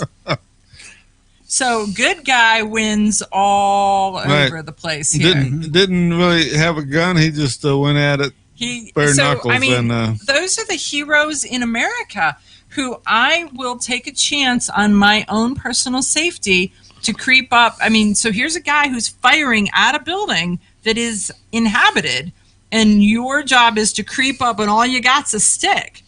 When the thing is when the fight is on, whatever you have is what you're going to use. Right. And you teach that, Mike, right? Yeah. I think the other point, too, is that the police a lot of times come after the fact. Right. So if you don't intervene and try to protect yourself and defend yourself, it's going to be over by the time they come. They really come and they clean it up at the end. This is a great story, though, because when the police get here, the guy's unconscious and he's tied up and he's got a black eye. Right. And it's all good in the neighborhood. We'll just say. So kudos. Improvised weapons work. They really do. Whatever you can grab, of course, it can work. Also in Spokane, Washington, they're saying there's a 63-year-old man who the cops were called to his house for what do they call a wellness check, and when they were there, they noticed that he had made a cannon, and then the cannon, I guess, shoots a soda pop can. Okay. So it's larger than .50 caliber, which puts it in the destructive device category. If it's breech loading, it would fit in this destructive. If it's a muzzle loading cannon, there's really no law against it. There's no law against it. Well, no federal law. There might be a local law for Washington, but there's no federal law against a muzzle loading cannon. When you say that it'll hold a soda can, can you imagine that if you built a cannon that you could lob full soda cans at the neighbors? But they have an attachment like that for putting. You can shoot them out of an AR-15. Don't be messing with me in my neighborhood. Did you ever see people with those potato cannons? Yeah, we got one year with a case of hairspray and 50 pounds of potatoes for Christmas, and they were standing on the roof shooting. They make an attachment to put that on your AR-15 so you can shoot blanks, and it shoots soda cans, and they shoot a long ways. And full ones, or would there be an empty one? A full ones, but it would. You can imagine the impact at the other end's got to be as good as a professional hardball coming at you. Or worse, it's a can. So it's an attachment?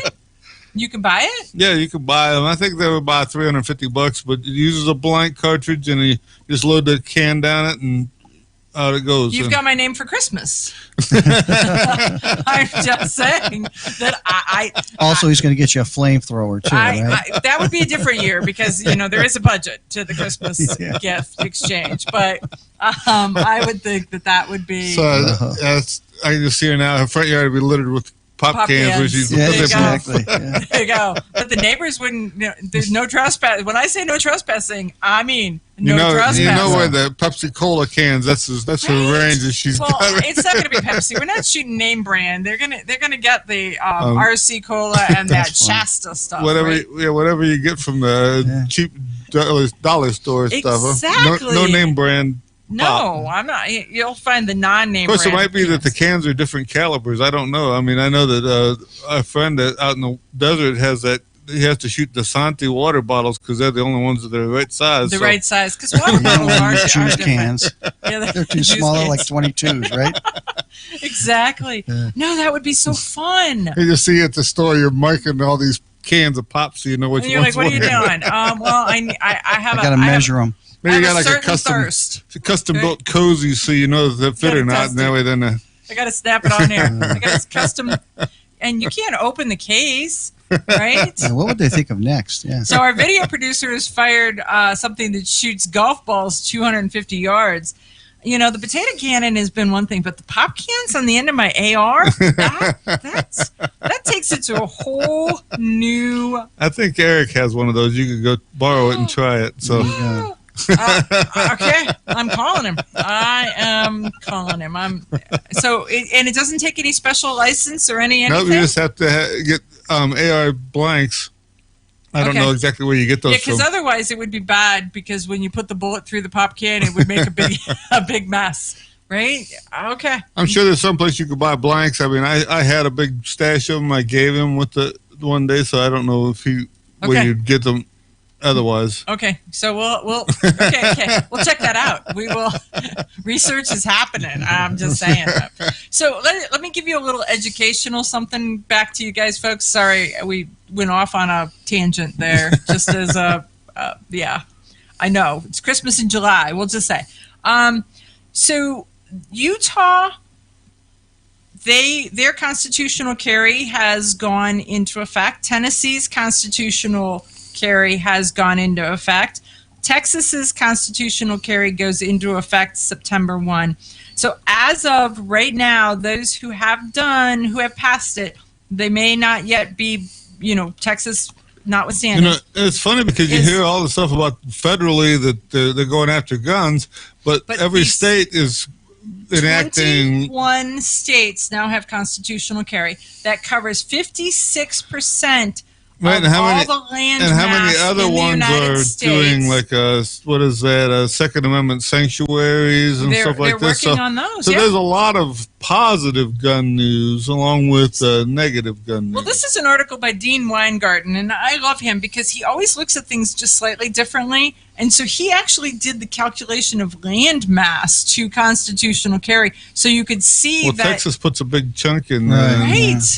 So, and Alaska's on that list. So it's over half of the country. It's more than half of the country. Yeah. We're headed for 60% of the country that has constitutional carry.